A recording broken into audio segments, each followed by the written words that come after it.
สบายดีท่านผู้ชมเนาะสบายดีต่อจากคลิปอีพีที่แล้วพี่น้องเอ้ยกินข้าวกินข้าวกินข้าวเอ้ายังไปปล่อยมาซะน่ะมันรูดคนเดียวว้าคนเดียวมันจะไปรูดได้แกบ่แม่นบ่ได้แกะบ่ได้แกะนี่ยังว่ารูดได้บ่ฮึเซินนั่นบ่กี่ดีบ่กี่แน่นอยู่ล้างหน้าล่ะอ้อโว้ยอีนกปุ๊กเอาแม่พี่น้องเอ้ยสิให้เบิ่งเด้อเอาก็จะเป็นต้องได้ปลุกฮอดยามกินข้าวเลยแม่10 โมงยังแล้วพี่น้องเอ้ย9 โมงกับ37 นาทีบ้านขึ้นมา ปอโถ5 ที่สบายกว่านี้บ่มีแล้วทอกติ๊กเอ้ย ไปกินข้าวกินข้าวแล้วจึงมากินข้าวเนาะเพราะว่ากินข้าวแล้วเห็นบอกตุยขนาดพี่น้องเอ้ยเริ่มตุยแล้วนี่เฮาสร้างให้เขาเจ้าอยู่พี่ซะพี่น้องเอ้ยอันนี้แหละบ่เป็นการบังคับพี่น้องผู้ใดอยู่นำเฮาใดก็อยู่เนาะนี่แสดงนั่นนี่แหละพี่น้องม้านี่แหละขนาดม้ามันก็ยังมาอยู่นำพวกเฮาแสดงว่ามัน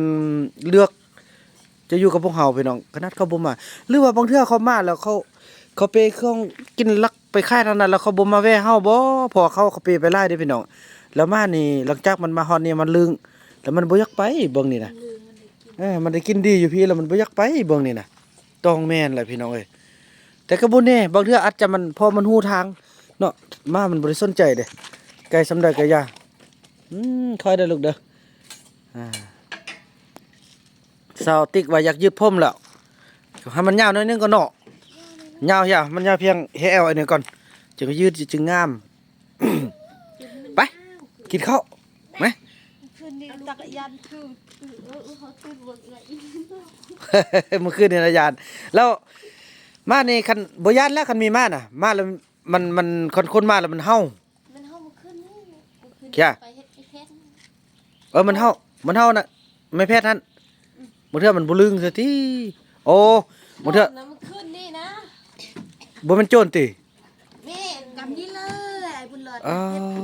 สักนั่นล่ะ สิได้ย่ามก่อนเบิ่งเลยสิไปลองย่ามเบิ่งก่อนแม่นบ่แม่นบ่ได้แล้วที่ว่าแต่คันมีมาแท้มันเฮามันก็ไปเนาะมีตุ้มากตุ้มก็ดีมานอน เฮามัดไว้เนาะมัดไว้ของล่างเนาะคือเก่าเนาะบ่ทันไปใส่มาแล้วก็เฮาแล้วก็ไอ้ได้ยินแล้วไอ้สิแล่นลงมาเด้อบัดนี้มากินข้าวพี่น้องเอ้ยกินข้าวกัน อย่ามา มาพอนำ อย่ามา พอนั่งนำเด้อ อย่ามาสามีอย่ามาไม่ทำมีอย่ามาฮิเฮ้ยอย่ามาฮิ เซลงก่อนอันนี้น่ะลงก่อน สติ๊กเนี่ย บุญรัดลง บุญรอดอันเฮ็ดสักเฮ็ดต้น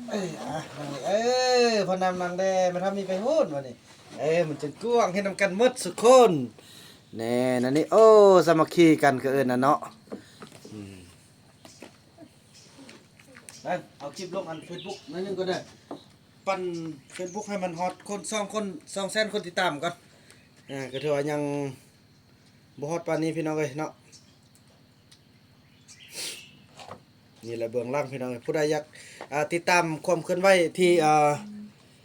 ท่านเหตุการณ์ก็คือทางช่องทาง Facebook เนาะพี่น้องเนาะบุญนำแพนตระกูลตามที่ว่าบุญนำได้ขึ้นทางไฮไลท์เนาะพี่น้องเนาะสบายดีไอ้บุญรอดสบายดี พี่น้องเอ้ยเนาะหลังจากพาลูกชายบุญรอดออกมาแต่ป่ากะบ่ได้พาไปตัดผมเทื่อพี่น้องเอ้ยมากินข้าวกินน้ำนำกันเด้อพี่น้องเนาะแม่เฒ่ามีนี่มีแม่เฒ่ามีสาวลีสาวนกแม่เฒ่าแพทย์เนาะแม่สาวติ๊กพี่น้องเอ้ยอาหารการกินของเฮามื้อนี้มีนี่จืนไข่เนาะจืนไข่แล้วก็ไข่แพนเนาะถือว่าขอบอกขอบใจขอบบุญขอบคุณทางซ่องเอื้อใหญ่เฮาที่มีน้ำจิตน้ำใจเนาะก็คือทางผู้เพิ่นบ่ประสงค์ออกนามพี่น้องเอ้ยก็อยู่ทางประเทศไทยเนาะเอาทิ่มกันผม เพิ่นส่งเงินมาจำนวน 1,000 บาทพี่น้องเด้อ650,000 กีบเนาะแล้วก็ท่านที่2ก็ทางเอ้ยจ้อยเนาะเอ้ยจ้อยอยู่ทางนครหลวงเวียงจันทน์พี่น้องเอ้ยเพิ่นส่งเงินมาช่วยพี่น้องพอต้องเลือกซื้ออาหารจำนวน300,000 กีบพี่น้องรวมๆกันแล้วกระทึกอยู่950,000 กีบเนาะส่วนเมื่อวานนี้พวกเฮาได้ไปซื้อแล้วเนาะติ๊กเนาะลี่ก็ไปนำกันเนาะมีเมทัลแพทย์เนาะได้ออกตลาดมีเมทัลแพทย์เมื่อวานนี้ผู้ใดอยากเบิ่งคลิปในการเดินทางออกตลาดนั้นก็อยู่ทางซ่อง BN ซาวลาวพี่น้องเอ้ยเนาะ ฝากเข้าไปติดตามอีก1 ช่องทางให้กำลังใจพวกเราด้วยในการที่ว่าจังซี่และก็จะได้อาหารการกินมาเลี้ยงมาเกลือเขาเจ้าแต่ละมื้อ เพื่อนนี่ท่านคืนแม่เนี่ ก็ ย ที่ว่านี่ทุกอย่างที่ได้ช่วยกันมันมาฮอดมาถึงปากท้องของเขาเจ้าพี่น้องเอ้ยเนาะเอากินเด้อไอ้บุญรอดเด้ออยู่ป่าบ่ได้กินเด้นี่เนาะส่วนผักส่วนหนึงก็อยู่ลุ่มพุ่นเนาะก็ถือว่าแม่นจัดผักเขาอันนั้นเขาเจ้าคั่วต่างหากส่วนหลายพอเขาจะเร่งใส่แต่ผู้เฒ่าพี่น้องเนาะผู้เฒ่าเขาจะได้ดูแลจังซี่แหละนี่คือแม่ทามีสิแม่ทาแพทย์สิก็ถือว่าสุดๆเลยเด้อพี่น้องเอ้ยพอคันเฮาบ่เบิ่งเขาเจ้าก็เฮ็ดหยังบ่ได้แล้วเด้ผู้เฒ่าไปใส่ก็ย่างกระทั่งสิบ่ได้แล้วพี่น้องเอ้ยลงๆลืมๆละผู้อื่นนี่เอาของอยู่ของกินเฮาบ่ลำกินนี่พี่น้องเขาก็บ่มีความเชื่อใจหั้นนะถือว่าเป็นครอบครัวเดียวกันแท้ๆแล้วพี่น้องโอ้สิปะสิทิมกันได้แล้วพี่น้องก็จังซี่แหละทุกข์ก็ทุกข์นำกันสุขก็สุขนำกันจังซี่แหละพอต้องเรื่องเอ้ยสู้ไปด้วยกันแถวซาวลี่ก็ได้เท่าใด7 เดือนแล้วเด้พี่น้องเอ้ยใกล้สิเกิดลูกละเดือนวันที่10ปลายเนาะตามกันนัดหมายของท่านหมอก็คือวันที่10ปลายของเดือน3พี่น้องเอ้ยเนาะซาวลี่ก็จะได้เกิดลูกละนี่ก็จะได้ยุ่งอีกตึมมวนหนึงตึมละพี่น้องเอ้ยแต่ก็บ่เป็นหยังเนาะสู้เพิ่มประชากรเพราะว่าถ้าเฮาบ่มาช่วยก็เจ้าก็จะสูญพันธุ์แล้วล่ะพี่น้องเอ้ยเนาะคือผู้เฒ่าผู้แก่นี่ก็คืออยู่ฮอดมื้อใดก็บ่ฮู้พี่น้องแต่ละคนก็จังซี่แหละไม่ไกลฟังเนาะสู้ๆไปด้วยกันพี่น้องเอ้ย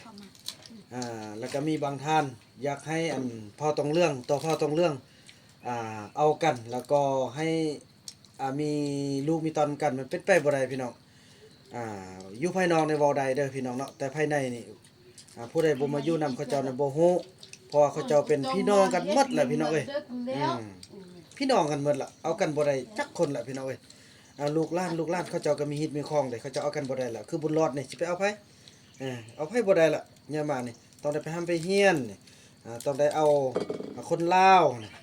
อยู่ทางนอกพี่น้องเอ้ยคือน้องเต้าที่เขาเฮียนนี่จะให้เรากลับขึ้นมาเอาเผาตรงเรื่องก็บ่มีผู้เอาก็เป็นแสดงเป็นอาเป็นน้องกันหมดแล้วเด้อ นั่นน่ะ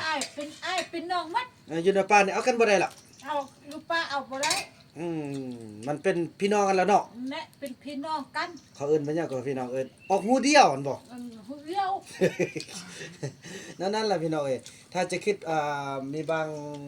บางภาคส่วนเนาะคิดว่าอยากพัฒนาอยากให้เขาเจ้าแพร่พันธุ์แบบอยู่ในป่านี่เป็นไปบ่ได้จบเลยถ้าบ่าวบ่นำบ่เข้าไปภายใน3 ปีนี่จบไปบักหลายชีวิต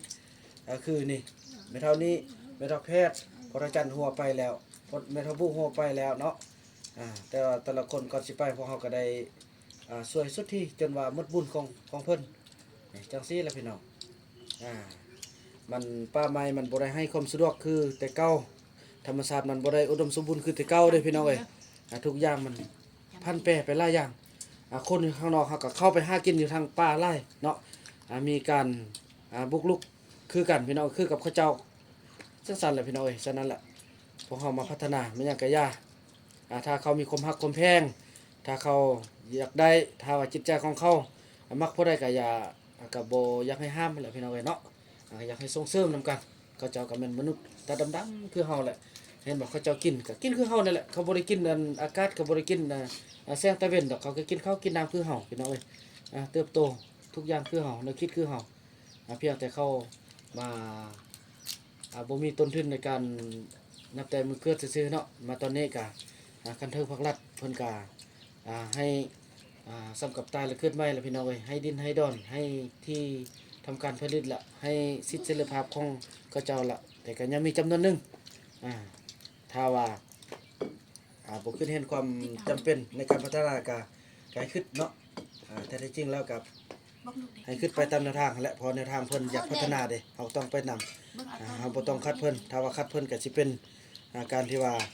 คือว่าอะไรพี่น้องการช่วยเหลือมัน ตอนก็ตักเอาลูก เป็นการช่วยเหลือที่แบบนี้แหละพี่น้องเนาะอยากให้ช่วยเหลือเขากันอยากให้ไปตามแนวทางเนาะ แนวทางเพิ่นอยากพัฒนาเราก็ต้องพัฒนาช่วยกันบ่อยากให้มาคัดตอนแนวทางเนาะพี่น้องเนาะการพัฒนาเป็นการพัฒนาอันยิ่งใหญ่ที่ประเสริฐที่สุดของภาครัฐกันเทิงครับพี่น้องเอ้ยเนาะคลิปนี้บ่าวบุญนำขออนุญาตจบคลิปกันซ้ำนี้ก่อนแล้วก็ว่ากันใหม่ในคลิปต่อไปเด้อคลิปนี้บ่าวบุญนำขอกล่าวคำว่าสบายดีกินเด้อบัดนี้รอพระเอกสิเข้ามากินน้ำแล้วบัดนี้เฮ้ยโยอุ๊บอุ๊บบุญหลอดกินเฮาน่ะเนาะกินกันไม่หยัง บุญรอดที่เอาข้าวจำใส่บีออกมาหนุ่มปิ้วก็มาหยิบเอาอันนี้ใครไปกินในดอก โอ้อันนี้กินข้าวแบบอันกับอากาศนั่นนี่นะ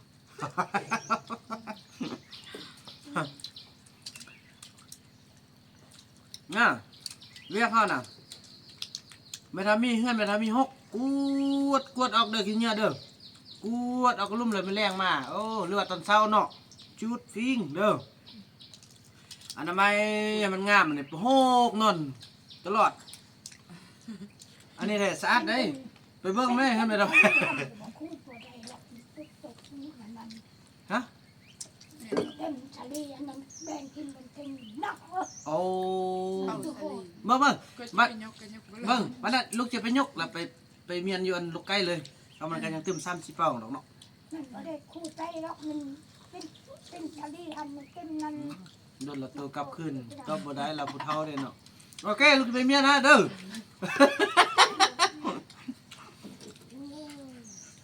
อ้าวเอี่ยมแล้วเนอะอิ่มแล้วหนู ขึ้นนี่ลากนอนจนดึกมาเห็นมอยมาเฮ็ดมื้อคืนเห็นยัง อันนี้นะ เออ โอ้เลาะเบิ่งสิติ อันตู้บ่เห็นเราตั้งงอกเนาะ นี่แหละเขารักเด้อ ลุกไปลุกมาลุกไปลุกมาเด้อ ตกเนี่ย แล้วเลาะเขากิน แม่ เข้ามาเนาะ มีคนมาเลาะ นั่นแหละ เอามาคือบ่เฮาซะน่ะ มาเข้าของเฮาก็บ่มาก็ไปหาอีเพชร เออ ไอ้เพชรลูก มีโจรอีกแล้วพี่น้องเอ้ยบ้าเบิ่งเด้อกระสุนยิงห้ำมันก็นะ เขามาติดตามเล่นเขาย่านเขาตกเขาแลนไปนี่เขา เมื่อคืนนี้ เขาไปนี่คืน อย่าสิเอาว่อก่อนเอาว่อตัวอันเอาเฮ็ดอันคลิปอันไปเลาะป่าอันเอาไว้ให้อันนึงซ่อนอันสติ๊กเนาะขัดไปแล้วก็บีบแตรดเนาะสิดังหาอายเด้อ สติ๊กอันบีบแล้วเบาแล้วดีๆกระดังไปเอาซักไป บีบแล้วก็ให้โจรมานี่ไปสิซุ่มไปเลย เฮาคืนนี้เฮาโทรเลยรับเลยนกรับ นักพอรับ ต้นดึกเนาะ จนดึก ได้แต่ตัวลุมเอามารับ ป้าเนาะจับมันได้จากบ้านเด้ ชอบอยู่ตรงนั้นเนี่ยเอาคือไรรับบอกใจแล้วนักมันคำมันตกแล้ว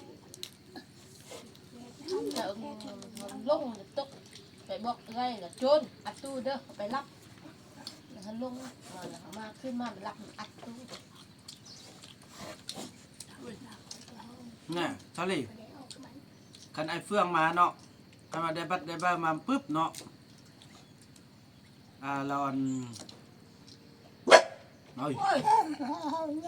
เนี่ยมันบ่มี แล้วปุ๊บเราพากันไปนอนลุ่มเด้อ เลย นะพากันโค่นเครื่องมืดไปนอนลุ่มฟ้อนกันเนาะอยู่เทางนี้ไอ้ายก็สิเฝ้าอยู่ลุ่มไอ้เฟืองเฝ้านำน้องเด้อ เลย พอเห็นบอกทำมาอยู่เทิงนี่เห็นบอกเขาบอกให้อยู่เลยพอเขา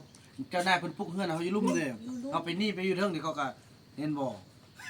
มันนี่เนาะไปอยืนกันพุ่นเนาะ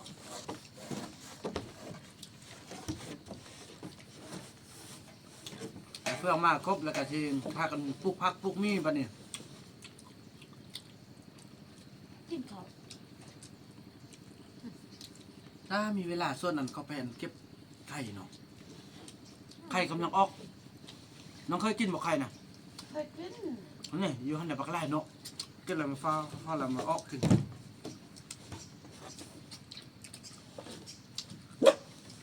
พอเพื่อไปกินนะ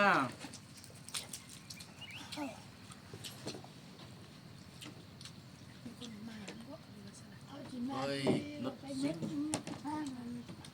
หัวมีนี่เขาบ้าโอ้ทำได้ที่ลูก เดี๋ยวช่างรถทิ้งที่ ที่มันทิ้งกับ ก็ แม่ เอาเข้า เอาล็อกลูกเอามา คนเดียวท่านนั่นแหละ เพราะเราต้องจับให้ได้ไป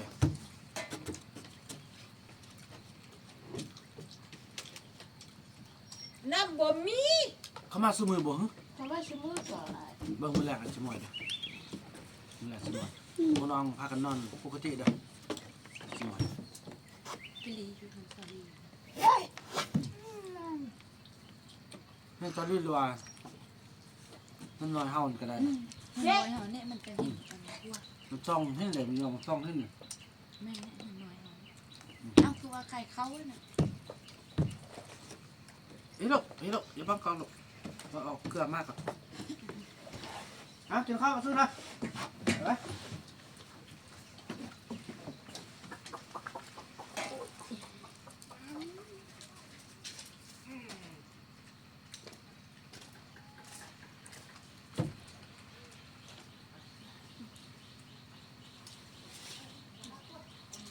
มื้อแรงบอกว่าจอบบ่งคู่มือสิบ่เห็นมื้อแรกไอ้พวกน้องพากันนอนเด้อนอนตามปกติอาจสิรีอยู่เฮือนน้อยฮั่นพี่น้องเบิ่งจับโจรได้บ่ จับนี่สิเช็ดซะได้มัดส่งจุกุมพุ่นแล้ว ลูกผู้ใดหล้านผู้ใดพามีดเนี่ยก็เสียตลอด กินแล้วเอื่อยอินโดอันใหญ่กิน อิ่มแล้วก็เอาปากแอบเข้าให้ พี่น้องเอ้ยเนาะถือว่าคลิปนี้บ่าวบ่นำขออนุญาตจบคลิปกันสำนี้ก่อนพี่น้องเอ้ยแล้วก็ว่ากันใหม่ในคลิปต่อไปเนาะคลิปนี้บ่าวบ่นำขอกล่าวคำว่าสบายดี